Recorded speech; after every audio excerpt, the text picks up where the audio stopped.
Hello, thank you for joining me today. My name is Briant Sikorski, and I am an independent wealth advisor with Stratos Wealth Partners.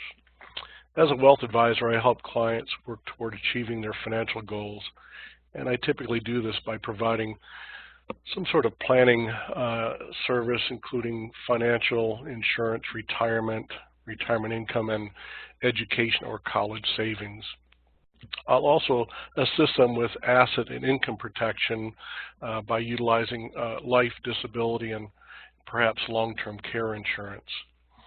I also provide investment management, and this includes brokerage and advisory investment management accounts.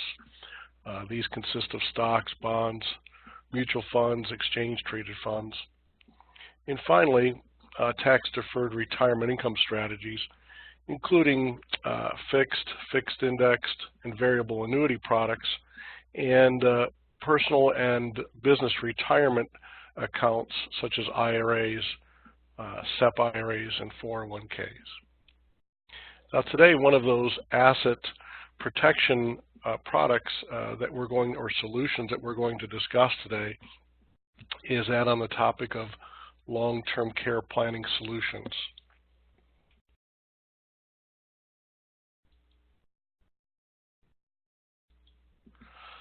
So the agenda for today is, number one, when is long-term care insurance right for you? What are some of the most asked questions about long-term care, and which solution might be right for you? And part of the reason for these items is that the business, if you will, of long-term care insurance has really changed quite a bit. So I hope you'll take away some of those changes through this webinar today. So today, we have about 10,000 baby boomers that will retire every day until the year 2030. And healthcare costs are likely to be among one of the largest expenses in retirement. However, only 17% of baby boomers have planned for their long-term care needs.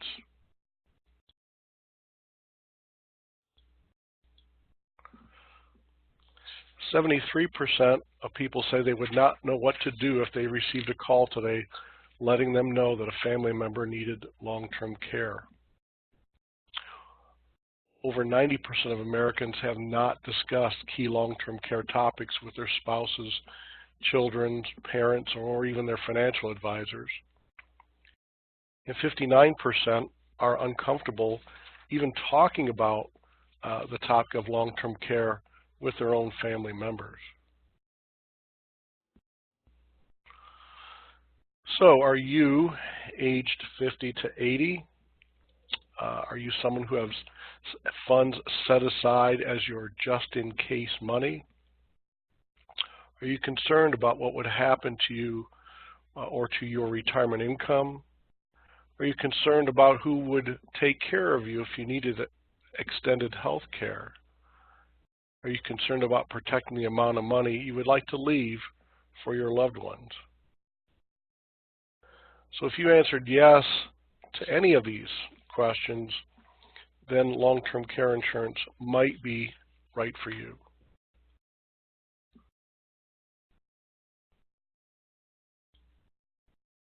So what really is long-term care? Typically, there are essentially two major impairments that individuals will experience. One will be physical, and those will include a chronic medical condition that compromises the individual's ability to get through the most basic of daily routines, such as eating or transporting or dressing, using the bathroom. And then there's cognitive impairments, and this will be represented by a measurable decline in intellect that compromises a client's ability to safely interact. And those will typically include impairments such as dementia or Alzheimer's.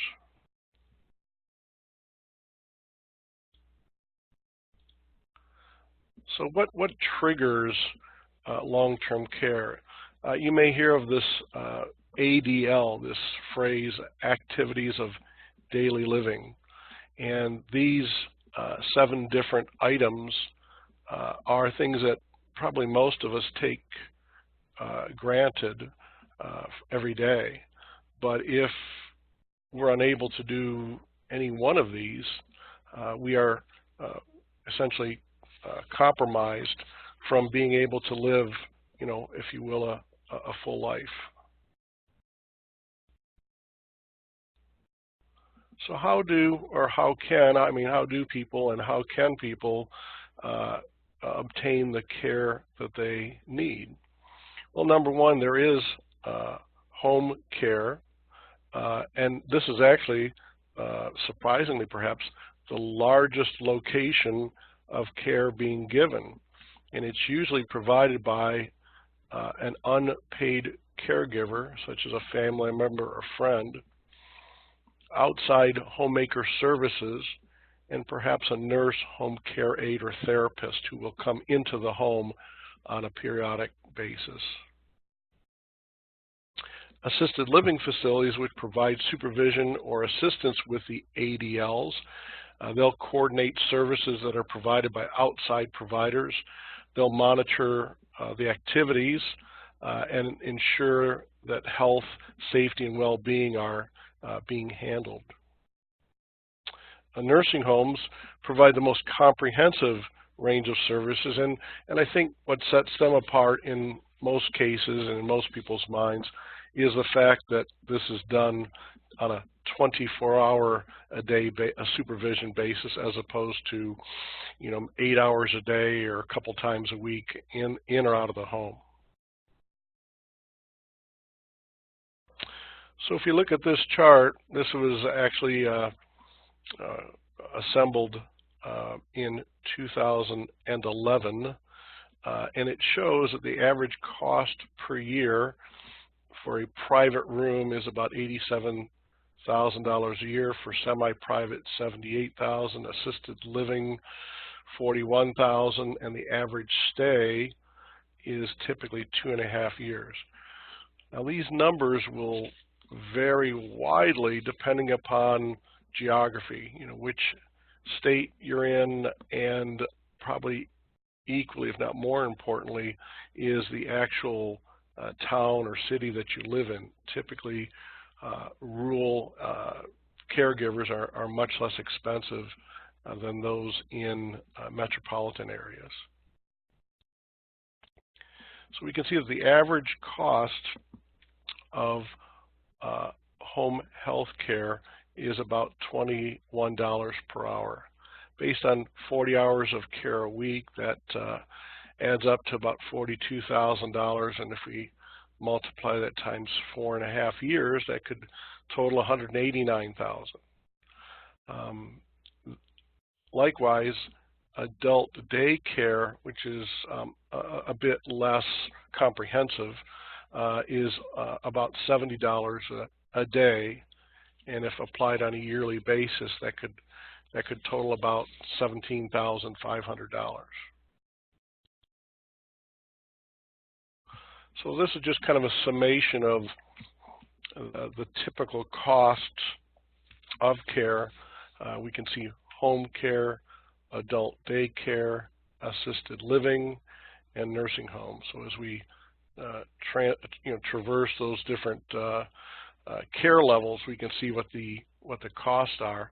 And I think equally important is the last column on the right, where we see that the 5-year annual growth on an assisted living facility is about, at that time, 6%, which means that at that rate of increased pricing, that will double about every 9 years.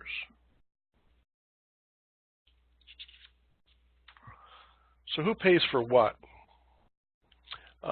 Private health insurance will only pay for skilled care in which the patient shows signs of improvement.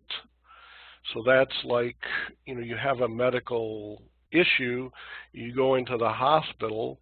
As part of your rehabilitation, you are placed into some sort of skilled care community, but the objective is not for you to continue to reside there. It's to get you back on your feet and out of the private community. Medicare itself will only cover the cost of, quote, long-term care for a temporary period up to 100 days after hospitalization of 3 days or more, and after a 3 consecutive day stay under treatment in a hospital. After 20 of these days, the patient incurs a copay. Medicaid requires a person to be indigent with $2,000 or less in assets, depending on the state, to receive long-term care.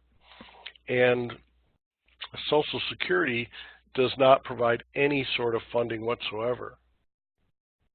So many individuals think that they are, quote, already covered, and they think that they may be covered by their health insurance or government programs.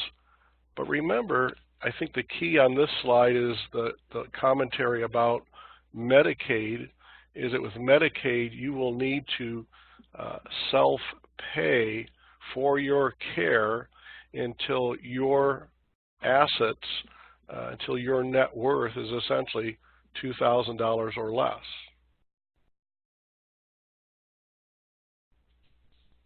So if we look at the odds of experiencing a house fire being 1 in 1,200, the chance of being a car accident 1 in 240, but the chances of needing long-term care of 1 in 2, with someone turning age 65 today having almost a 70% chance of needing some type of long-term care services and support.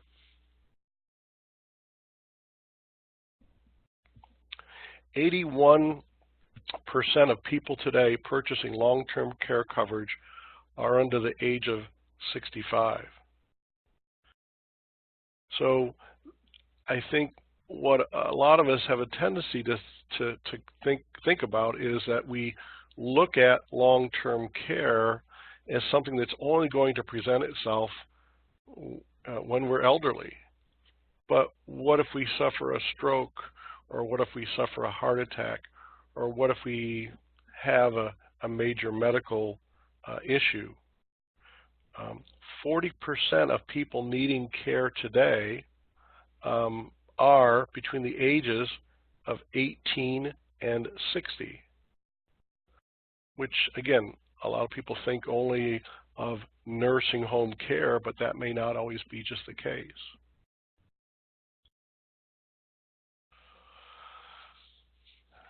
This is entitled "It's a Woman Thing," and the moral here, a story here, is that planning is even more crucial for women because they, A, live longer than men, B, they're more likely to be caregivers for their spouses and perhaps parents, and they're less likely to perhaps have the support later when they themselves need it. We're also a much more mobile society, and I know, a generation ago you would be born, lived, and died in the same town. Well, that's not the case anymore. We have family living all over the country, if not all over the world. The most recent long-term care policy that I sold was purchased by a son and daughter who live essentially on opposite coasts, and mom lives in the middle. And so they essentially bought a policy really not for themselves, but for their mother, because they realized that their location and the demands of their family life or job were going to make it very difficult for them to travel to the middle of the country from the two respective coasts. So this way, if mom needed care and it took them some time to get there or to rearrange their lives to make that happen, then mom would have the long-term care coverage necessary to be taken care of.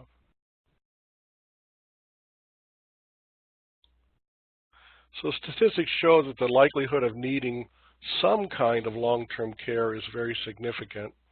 By 2030, the cost of a semi-private room is expected to be $265,000 a year. And these costs are not covered by health insurance, Medicare, or the other plans people typically assume will pay for these costs.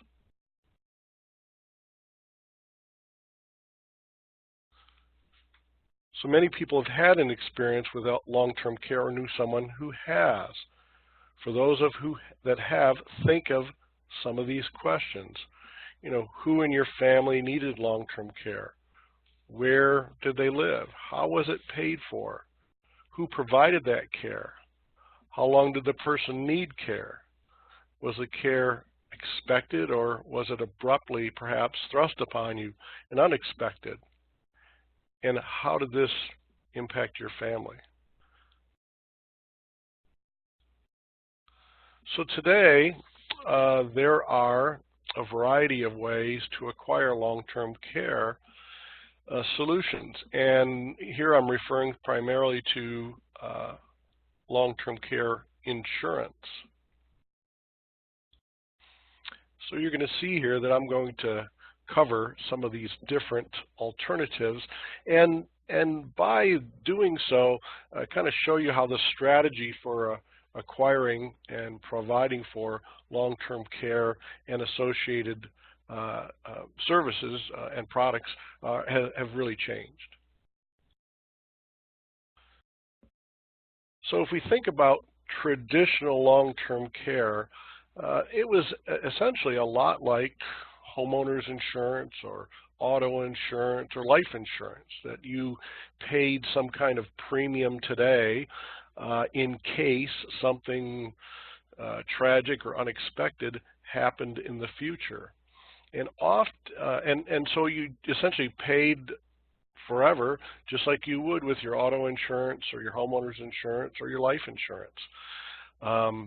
But that old approach was to fully insure all costs of possible long-term care needs.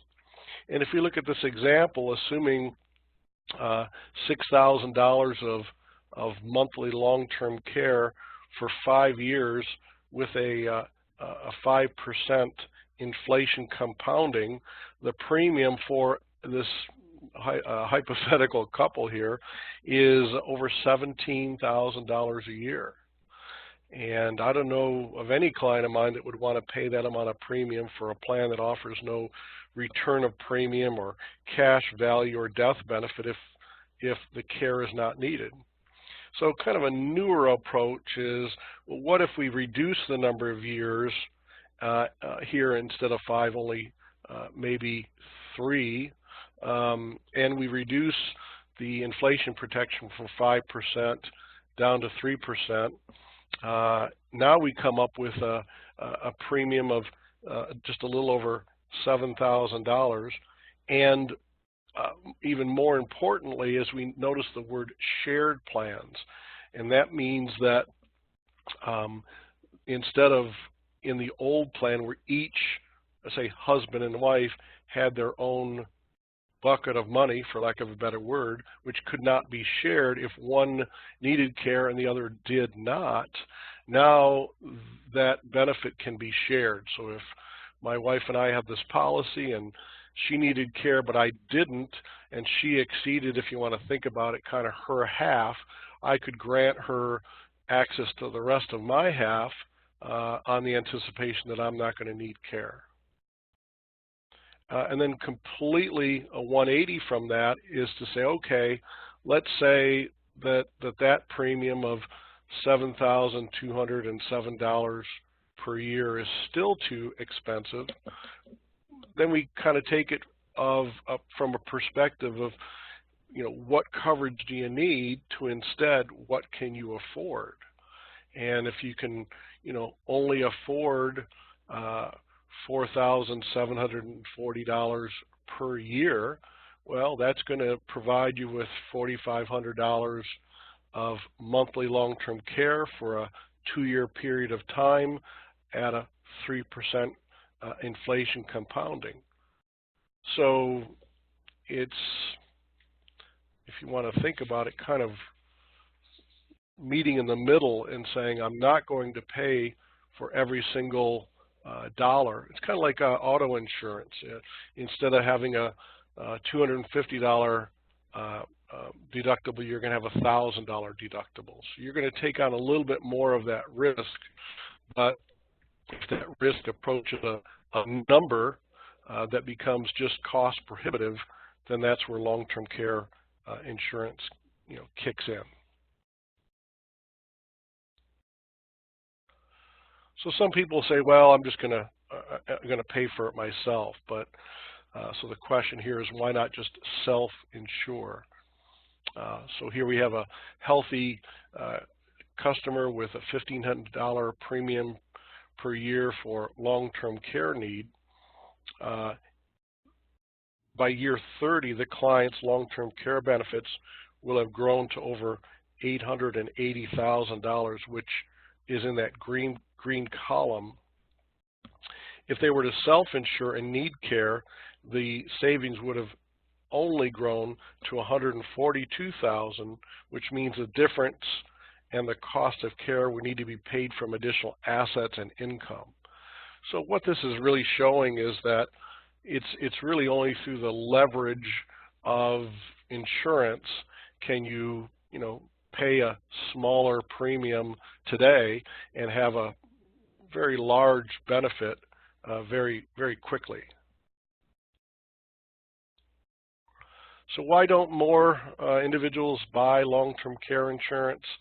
Well, because the traditional policy typically is a use it or lose it, that you typically don't get any kind of money back if you never use it. It's interesting that the same holds true for homeowners insurance or auto insurance, but nobody really seems to want to total their car or burn down their house to get their premium back. Darn, I never used it. But for some reason, long-term care is just different in most people's minds. The media has also, over the years, shown that in some cases, unfortunately, insurance companies underbid for market share. And so what happened is, for many people who bought a traditional policy, a year or two later, they found that they were subject to a premium increase. Often the waiting and elimination periods were long, and it was, in many cases, very prohibitively expensive. And the thought was that maybe we can just self-insure, just kind of set aside some money every month for it in case something happens. So, as I mentioned, a couple of the alternatives would be some type of life insurance with a long-term care rider, or sometimes called a hybrid. And in this case, the client pays a premium, typically a single lump sum, although a few companies do allow a payment period of like over a 10-year lifetime or 10-year payment schedule. The premium will buy a life insurance policy with a long-term care rider. And if you don't need long-term care, then the beneficiaries get a income tax favored death benefit. If long-term care benefits are used, the long-term care benefits can be used to pay for qualified services such as home care, assisted care, or nursing home care. And if you need this long-term care, this option will provide these dollars tax-free in most cases. And you can change your mind. So it will provide a money-back guarantee through the return of premium rider. So that's kind of the old kill two birds with one stone of life insurance and long-term care insurance rolled into one. Now, the other thing that we saw on a previous slide was an annuity with a long-term care rider. And what really brought this about was a change in the Pension Protection Act of 2006, known as the PPA. This provided some support to people who were saving for retirement, and these provisions took effect in January of 2010. And it means that now we can, as you see here, before the Pension Protection Act, if you needed to use your annuity to help pay for long-term care, you had to pay taxes on that growth. So if you invested $100,000 and it grew by $50,000, you had to pay taxes and you would net out $136,000. However, now, after the Pension Protection Act, we can see that if someone invested that $150,000 and then transferred that existing, or even transferred an existing annuity, then now we've got a 3x multiplier. So we've got kind of this $3 of long-term care coverage for every $1 that we invest.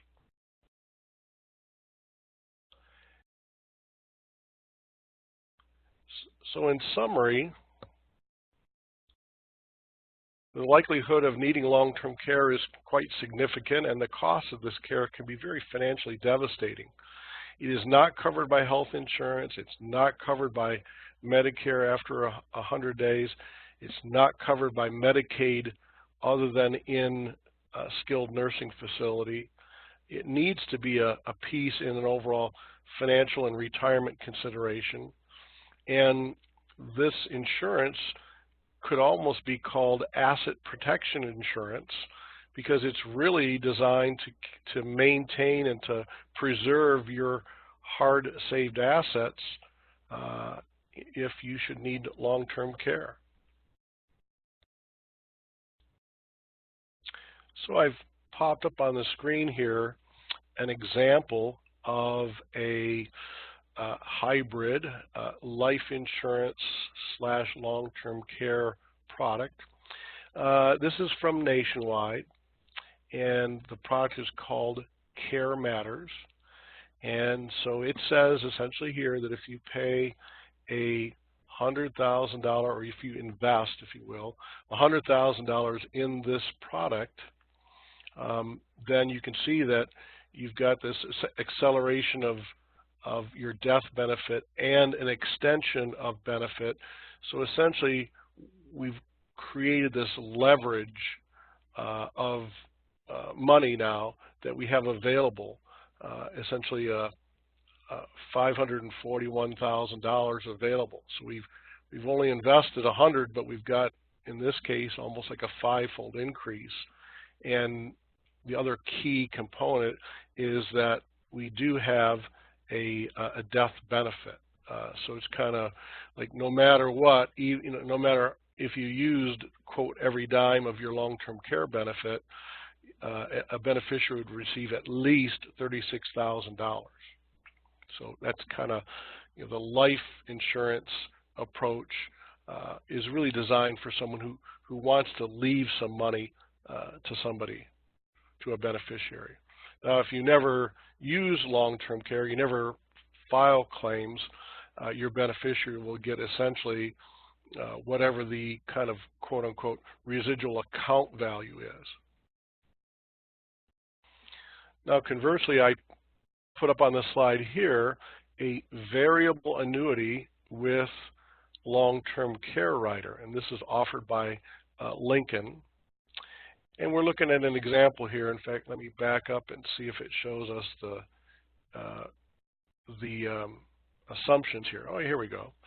So we have a hypothetical Catherine, age 62. Her primary concerns include protecting her savings from the impact of long-term care costs, maintaining financial independence, maximizing her investment for long-term care needs, providing some aspect of a death benefit for her children. And Catherine has carefully saved money for retirement. She didn't want the cost of long-term care to take her by surprise or put a heavy burden on her family. So here we have, 5 years ago at age 57, she used $100,000 of her portfolio to invest in a Lincoln variable annuity with the Lincoln Long-Term Care Advantage Rider. And as a result, we can see Catherine used that $100,000 to purchase. She's got her original $100,000 investment, which is number one. Lincoln immediately adds $200,000 to Catherine's future long-term care benefits. And three, Lincoln Long-Term Care Advantage increased Catherine's guaranteed long-term care benefit to 3 times her initial investment.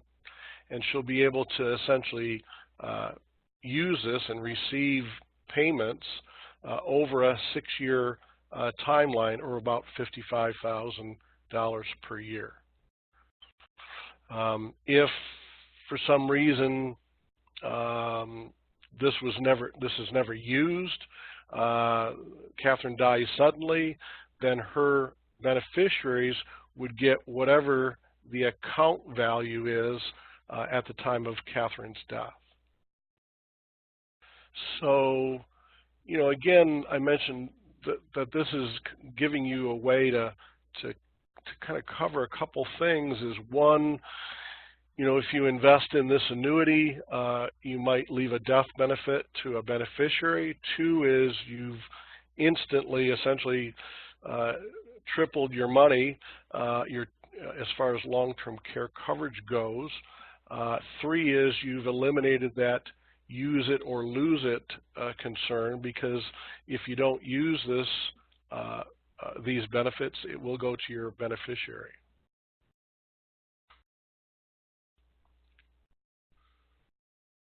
And it does give you a lot of different options that will help in terms of ensuring that this annuity and its benefits keep up with inflation. So again, in summary, we've got the summary page up here that this need can be significant, can be devastating, and it really needs, you know, I tell clients that we need to at least have the discussion. You know, you may elect to self-insure, but I want to make sure that you understand what the alternatives are, and you know, what the consequences are of whatever choice we make. And I think the primary objective here is to help preserve financial well-being and provide that peace of mind. So with that, I'll say thank you very much for joining me today. I hope you learned a couple of new facts. This webinar is hosted on my YouTube channel. You can access my website at www.briantsikorski.com. In the upper right-hand corner, you can click the YouTube icon, and it'll take you to my YouTube page, where you can watch this and other videos and webinars that I've recorded. And be sure to click on that subscribe button, and that way, anytime a new video gets loaded by me, you'll be notified and you can access it. So with that, I'll say thank you very much for joining me, and have a great rest of your day.